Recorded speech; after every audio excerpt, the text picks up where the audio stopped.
여러분, 표적, 세메이온이라는 말은요, 예수님께서 행하신 일이요, 단순하게 기이하고 신기한 일, 기적과 이적을 보이고 있는 것이 아니라는 거예요. 그것이 아니라 그 이적이 지금 무언가를 드러내고 나타내고 있다는 것이죠. 여러분, 표적이라는 말 자체가 뭡니까? 표적이라는 말 자체가 뭐예요? 표할 표자에다가 관역 적자잖아요.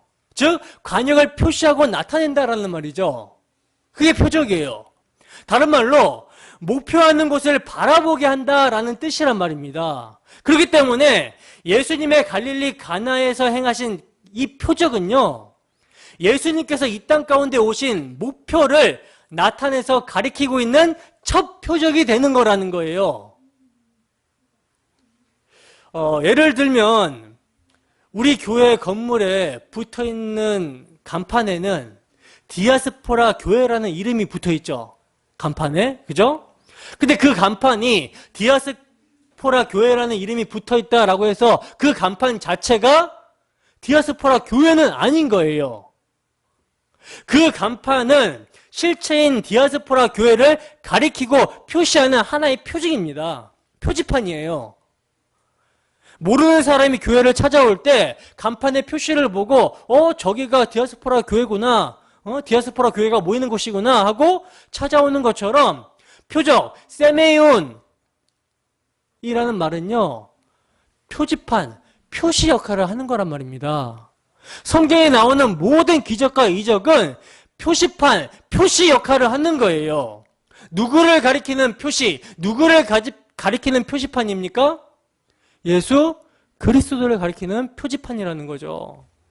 그러니까 여러분, 우리는 예수님께서 일으키신 기적들을 살펴볼 때 그 기적 자체의 의미를 두어서는 안 되고 그 기적이 가리키는 바가 무엇인지를 바르게 알아야 된다는 것이죠. 여러분, 요한복음에는요, 총 7가지의 표적이 등장을 합니다. 첫 번째 표적이 오늘 우리가 함께 살펴본 가나의 혼인잔치에서 예수님께서 물로 포도주를 만드신 사건이고, 두 번째 표적은 뭡니까? 왕의 신하의 아들을 고쳐주신 사건이 두 번째 표적이에요.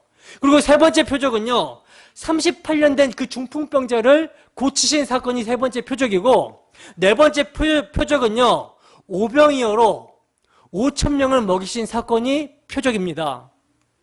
그리고 다섯 번째 표적은 물 위를 예수님께서 걸어가시는 그 모습을 통해서 보이시는 표적이고, 그리고 여섯 번째 표적은 날 때부터 눈이 보이지 않는 맹인을 고치신 사건을 통해서 표적을 보여주고 있는 거예요. 그리고 마지막 표적은 뭡니까? 죽은 지 나흘이나 된 나사로를 다시 살려내시면서 표적을 보이고 있는 것이 요한복음에서 나타나고 있는 7가지 표적이라는 거예요. 근데 여러분, 이 요한복음의 이러한 표적들은요, 모두가 다 예수 그리스도가 누구시며 그분이 이 땅 가운데서 행하실, 이루실 일이 무엇인지를 가리키는 표지판이라는 것입니다. 세메이온, 표지판이라는 거예요. 예수님의 때, 그 십자가 지실 때를 가리키는 표지판으로, 그 내용으로 말씀을 하고 있는 거라는 거죠. 그 내용이 담겨 있는 거라는 거죠. 근데 여러분, 우매한 사람들이요, 그 표적이 가리키는, 표지판이 가리키는 우리의 죄로 말미암아 십자가 지신 예수 그리스도를 보고 그리로 가는 것이 아니라, 그리로 찾아가는 것이 아니라 표적 자체를 붙들고 있는 거예요. 그래서 나에게도 그러한 기적이 일어났으면 하면서 기적의 주인공이 되고 싶어 하는 것입니다. 그래서 여러분, 간증들을 한번 들어보시면 저마다 뭡니까? 저마다 하나님을 믿고 내가 이렇게 성공했다, 이렇게 복받았다, 이런 기적을 내가 경험했다, 어쨌다 하고 있는 거라는 거죠. 하나님이 보시면 얼마나 답답할까요? 예수님께서 행하신 기적은 다 예수님께서 이루실 그 십자가의 때를 가리키는 표지판으로 주신 것인데, 표지판을 붙들고 있으니 얼마나 답답하시겠습니까? 근데 여러분, 오늘날 뿐만이 아니라는 거예요. 예수님 당시에도요, 예수님께서 표적을 일으키시면 유대인들은 그 표적을 자기 방식대로 해석을 해서 오해를 합니다. 그래서 막 예수님을 임금 삼으려고 쫓아다니고 예수님을 이제 자기들이 원하는 메시아로 생각해서 따라다니는 거예요. 그럴 때 주님께서는요, 그들이 그렇게 오해를 할 때 그 표적이 무엇을 상징하는지를 강의하는 방식으로 말씀을 하셨어요. 그 방식이 요한복음에 기록이 되어 있는 것입니다.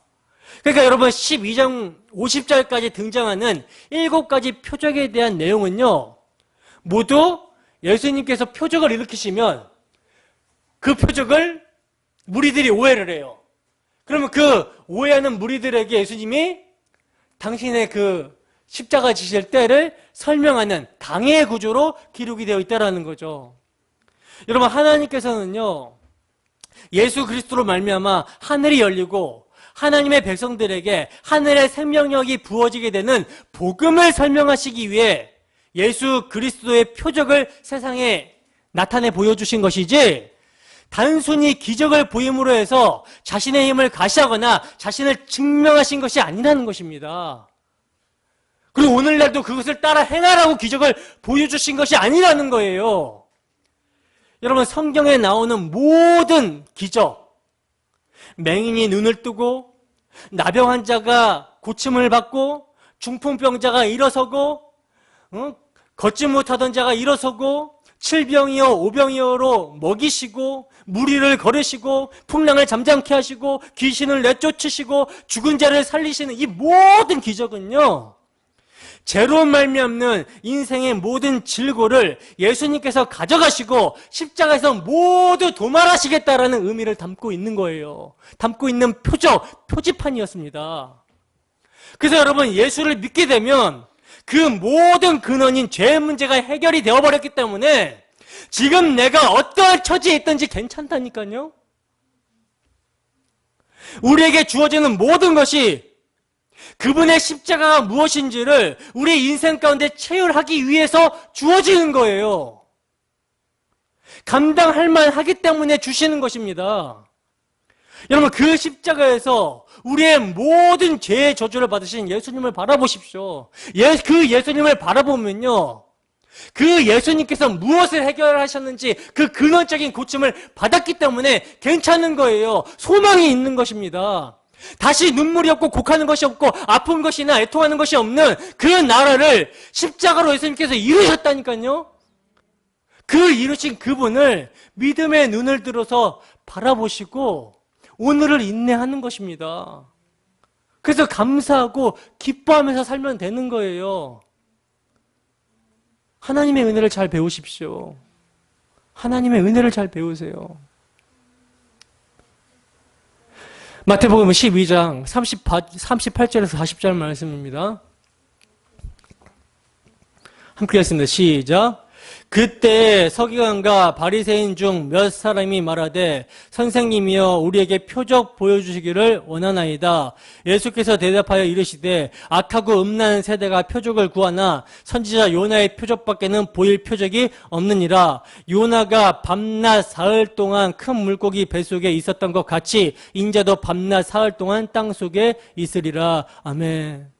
자, 보시면 여기서도 표적, 세메이온이라는 단어가 나오는데 서기관과 바리새인들이 지금 몇 사람이 예수님을 찾아와가지고 예수님에게 표적을 보여달라고 요구를 합니다.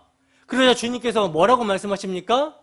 이 악하고 음란한 세대가 표적을 구하나 오직 내가 보일 표적은 모두 선지자 요나의 표적뿐이다 라고 말씀하시죠.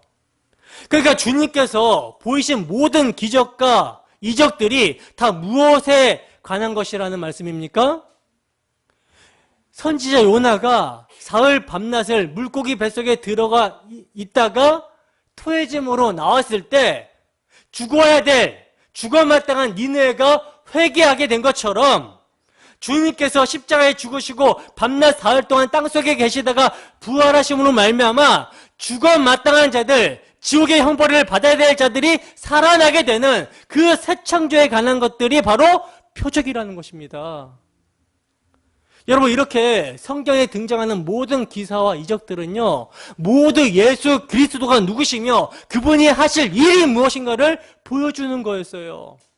사도행전에 나오고 있는 사도들이 일으켰던 기적도 마찬가지입니다.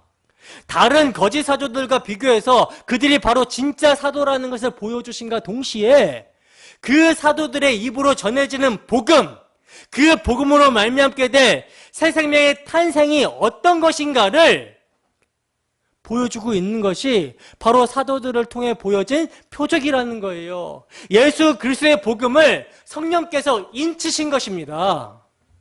사도들의 터 위에 예수 그리스도의 교회가 세워져야 되기 때문에 사도들을 통해 성령께서는 그들이 전하는 그리스도의 복음을 확증하셨던 거라는 거예요. 그래서 기적이 있었던 거라는 것입니다.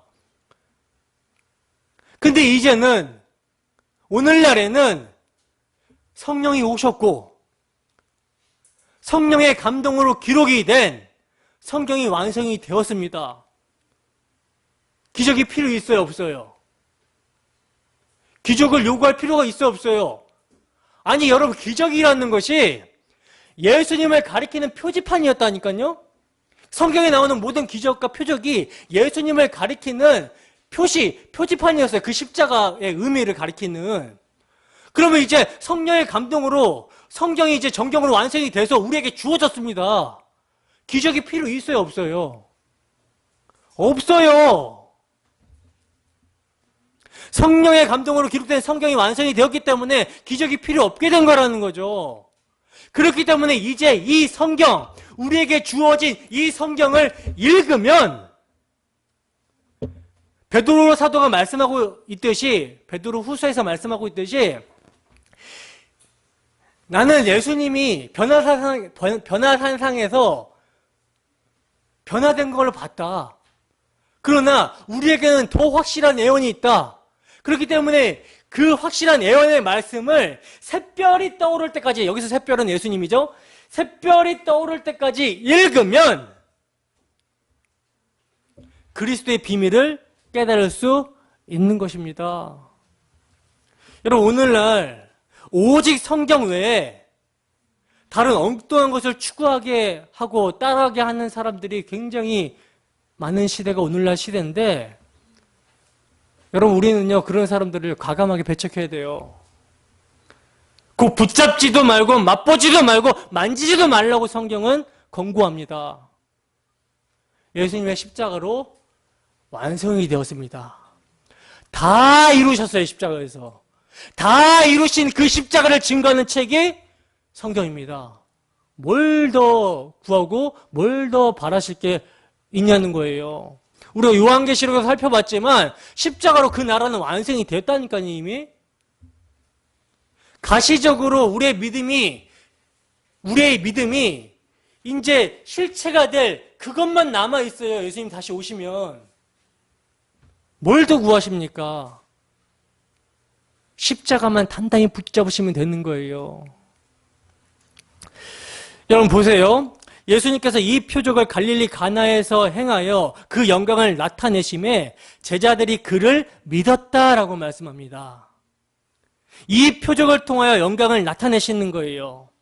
여러분, 예수님께서 포도주를 만드시고 영웅적인 대접을 받았기 때문에 영광을 나타내셨다라고 하신 것이 아닙니다. 이제 십자가의 길을 걸어가시는 표적을 보이신 것이기 때문에, 그것이 아버지의 뜻을 이루시는 길이기 때문에 영광을 나타내셨다라고 하는 거예요. 여러분, 예수님께서 십자가의 죽으심이 영광이 되는 것은요, 바로 거기에 하나님 되심이 나타났기 때문이라는 것입니다. 그렇다면 이제 오늘날 우리는 어떤 표적을 구하시겠습니까? 어떤 영광을 구하시겠습니까? 십자가의 표적, 십자가의 영광을 구해야 되는 것이죠. 이 표적이 여러분, 우리의 구원의 능력이 된다니까요. 그 우리의 죄가 되어 달리신 예수 그리스도의 희생으로 말미암아 죄인인 우리가 하나님과 화목하게 되었기 때문에 우리는 그 어린 양의 혼인잔치에 청을 받았고, 그 어린 양의 혼인잔치에 참여할 수 있게 되는 예복, 칭의를 입고 나아갈 수 있게 되는 기쁨을 누리게 되었다라는 거예요. 그러나 여러분, 이 은혜로 말미암는 기쁨이 다가 아니죠. 이제 성령께서는요, 우리를 그리스도께 연합시켜 인도하심으로 말미암아 어떤 길을 가게 하십니까? 세상의 영광과는 반대되는 십자가의 길을 가게 하시는 것입니다. 그래서 그 십자가의 길을 가는 우리로 하여금 택하신 자들을 부르시는 증인으로 살게 하시는 거예요. 빌립보서 1장 29절입니다. 함께 했습니다. 시작. 그리스도를 위하여 너희에게 은혜를 주신 것은 다만 그를 믿을 뿐만 아니라 또한 그를 위하여 고난도 받게 하려 하심이라. 보세요, 여러분. 성경은요, 그리스도를 위하여 우리에게 은혜를 주신 것은 다만 그를 믿을 뿐만 아니라 고난도 그를 위해 받게 하시기 위해서라고 말씀합니다. 그러므로 우리를 십자가에 함께 참여시키는 거예요. 십자가를 체육케 하시는 것입니다. 그래서 이를 통하여 십자가의 의미를 드러내시고 우리로 더 깊이 십자가를 알게 하시며 그분의 증인으로서 다른 형제들을 부르는 하나님의 일의 동역자로 부르셔서 거기에 참여시켜 주시는 거라는 것이죠. 바로 이 십자가의 길이 여러분, 하나님의 영광을 나타내는 길인 것입니다. 그러므로 여러분, 성도는요, 세상 사람들도 부러워하는 그런 표적이 아니라, 세상의 영광을 나타내는 표적이 아니라 세상 사람들이 거리끼하고 싫어하는 그런 십자가의 표적이 열매로 나타나게 되는 거예요. 이것은요, 억지로 운동하여 나타내는 것이 아니라 성령의 인도하심 가운데 열매로 드러나게 된다라는 것이죠. 어떤 모습, 어떤 표적이 열매로 드러나게 됩니까? 성령의 열매는 사랑과 희락과 화평과 오래 참음과 자비와 양성과 충성과 온유와 절제, 이런 표적들이 열매로 나타나게 되는 거예요. 그래서 여러분, 명예를 잃어도, 예수로 말미암아 명예를 잃어도, 예수로 말미암아 건강을 잃어도, 무화과 나무에 열매가 없어도, 외양간 우리의 짐승이 없어도, 우리의 은행에 잔고가 없어도, 정기적금과 노후보장보험을 들지 못했어도, 예수 그리스도의 십자가로 말미암아 기뻐하고 즐거워하는 모습, 여러분, 이것이 기적이 아닙니까? 집불 아무것도 없어도 예수 그리스도로 말미암아 내가 다 가진 자로다 라고 고백하는 바울 사도의 모습, 그런 모습이 여러분 우리에게서 나타나는 표적이고 그게 진짜 기적이라는 거예요. 그토록 잘난 자존심이 막 짓밟혀도 아무 일 없듯이 죄인에게 무슨 자존심이 있겠습니까? 하고 살아가는 거, 이것이 진짜 기적 아니겠습니까? 그래서 여러분, 시편 기자는요 16편 2절에서 주 외에는 다른 복이 없나이다 라고 고백을 합니다. 이 세상에 모든 것이 있어도, 이 세상에 모든 영광이 있어도 주님이 없다면 그것은 복이 아니라고 외칠 수 있는 거, 그렇게 살아가게 되는 거, 이것이 신자에게서 나타나는 기적이라는 것이며 표적입니다. 그리고 이러한 표적을 드러내고 이러한 기적을 나타내는 신자를 세상은 감당할 수 없는 것이죠. 이것이 여러분 십자가의 표적을 제대로 알고 따라가는 주의 백성들의 모습이라는 거예요. 그러므로 이러한 기적이 병고침보다 어떠한 세상의 신기한 일들보다 더 놀라운 십자가의 영광이며 기적입니다. 여러분, 우리 모두에게 주 성령의 인도하심 가운데 한 주 동안도 이러한 기적이 넘쳐나기를 소원합니다. 주님께서 보여주신 요나의 표적이 어떤 의미인지 아는 자로서 주의 십자가를 자랑하고 그 험한 십자가를 사랑하며 감사하며 살아가는 우리의 모습이 되기를 주님의 이름으로 축원합니다. 찬양하고 함께 기도합시다.